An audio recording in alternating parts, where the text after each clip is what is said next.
हरे कृष्णा दोस्तों, कैसे हो आप सब। आई होप कि आप सब बहुत अच्छे होंगे, स्वस्थ होंगे, मस्त होंगे, अपने लाइफ में ग्रोथ कर रहे होंगे। दोस्तों, मेरा नाम है शालिनी पनरिया और मैं आप सभी का स्वागत करती हूँ हमारे चैनल RS पनरिया 12 में। तो दोस्तों, आज हम एक बहुत रहस्यमय और रोचक विषय पर बात करेंगे। क्या नाग वास्तव में पूजा स्वीकार करते हैं? साथ ही जानेंगे नाग पंचमी के दिन जमीन क्यों नहीं खोदी जाती और सांपों से जुड़ी वो चौंकाने वाली मान्यताएं जिनके बारे में बहुत कम लोग जानते हैं। तो वीडियो को अंत तक जरूर देखें और चैनल को सब्सक्राइब करना ना भूलें। तो आइए हम जानते हैं, क्या सच में नाग पूजा स्वीकार करते हैं। नाग यानी सांप एक ऐसा जीव है जो हजारों सालों से हिंदू धर्म में पूजनीय माना गया है। लेकिन सवाल उठता है, क्या सांप सच में पूजा को स्वीकार करते हैं। इसका जवाब सीधा नहीं, लेकिन गहराई से समझना जरूरी है। अगर हम बात करें आध्यात्मिक दृष्टि से, तो हिंदू धर्म में यह माना जाता है कि नाग सिर्फ एक जीव नहीं बल्कि अदृश्य शक्तियों के प्रतीक हैं। नागों को शक्ति, ऊर्जा और रहस्यमय ज्ञान का प्रतीक माना गया है। विशेष रूप से शेषनाग, वासुकी, तक्षक, अनंत और करकोटक जैसे नाग देवता अलग अलग देवताओं के साथ जुड़े हुए हैं। भगवान विष्णु शेषनाग पर शयन करते हैं। भगवान शिव के गले में वासुकी नाग है। मनुस्मृति और महाभारत में तक्षक नाग की गाथा मिलती है। इसी प्रकार योग शास्त्र में कुंडलिनी शक्ति को सांप के रूप में दर्शाया गया है। जब साधक ध्यान करता है तो यह शक्ति सर्प की भांति ऊपर चढ़ती है, जिससे आत्मबोध होता है। तो जब हम नागों की पूजा करते हैं तो असल में हम ऊर्जा, सुरक्षा और ज्ञान की पूजा कर रहे होते हैं। अब दूसरी सबसे रोचक बात यह है कि नाग पंचमी के दिन जमीन क्यों नहीं खोदी जाती। तो दोस्तों, नाग पंचमी के दिन एक विशेष नियम है। इस दिन खेतों में हल नहीं चलाया जाता, खुदाई नहीं की जाती और जमीन में कोई भी छेड़छाड़ नहीं की जाती। लेकिन इसका कारण क्या है, आइए हम समझते हैं। पहला है पर्यावरणीय कारण। नाग पंचमी सावन महीने में आती है, जब बरसात जोरों पर होती है। इस समय सांप अपने बिलों से बाहर निकलते हैं क्योंकि उनका घर पानी से भर जाता है। अगर हम जमीन खोदें तो सांपों के बिल टूट सकते हैं, सांप घायल हो सकते हैं या मर सकते हैं। अनजाने में इंसानों को सांप काट सकता है।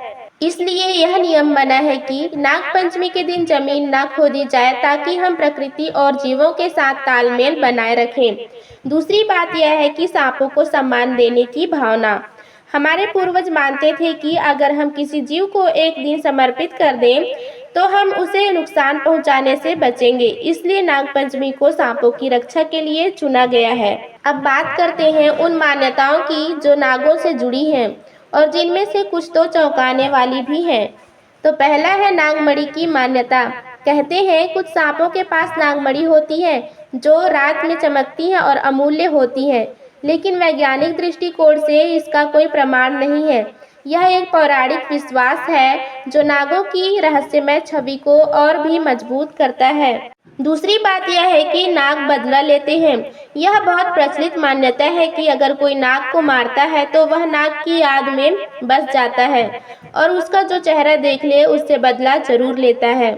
यह सुनने में कहानी जैसी लगती है क्योंकि इसका आधार डर और सम्मान का संतुलन है।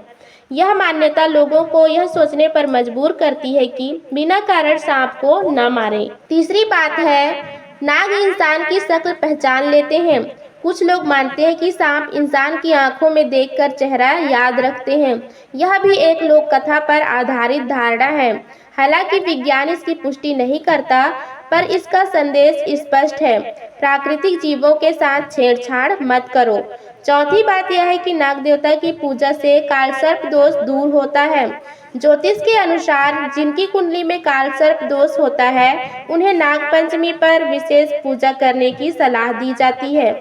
इससे जीवन में आ रही बाधाएं, रुकावटें और भय दूर होते हैं। पांचवी बात यह है कि सपने में सांप दिखना शुभ होता है। कई लोग मानते हैं कि अगर आपको सपने में सांप दिखे तो वो कोई पूर्वज, देवी या देवता का संकेत हो सकता है। विशेष रूप से अगर सांप शांत हो तो यह एक शुभ संकेत माना जाता है। आइए दोस्तों, अब हम बात करते हैं नाग पंचमी के उद्देश्य के बारे में। आखिर नाग पंचमी का उद्देश्य क्या है। नाग पंचमी केवल एक धार्मिक परंपरा नहीं बल्कि यह हमें सिखाती है प्रकृति और जीवों का सम्मान कैसे करें, जीवन में डर से नहीं समझदारी से कैसे जिएं, धर्म और विज्ञान का संतुलन कैसे बनाए रखें।